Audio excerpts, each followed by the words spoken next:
How to play games on Temu app. Let's get started. First of all, launch the Temu application in your mobile device. After that, make sure that you're logged in with your Temu application. Now, once you get to home page, navigate to top of this interface and in the search bar, type in Fishland. Once you search for it, tap on the first option that says enter. After you do that, you will get to the play page. Here, you can play the fish game.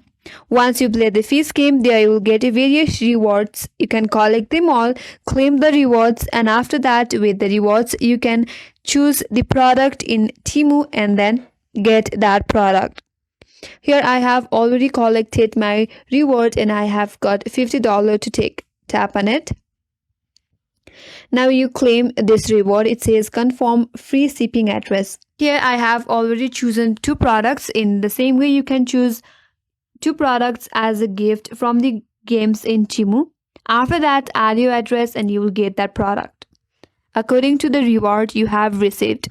So that's how you can play games on Temu app, and that's all for today's video. Hope this video helps you, and if you are new to our channel, make sure to like and subscribe. Thanks for watching and I will see you on next video.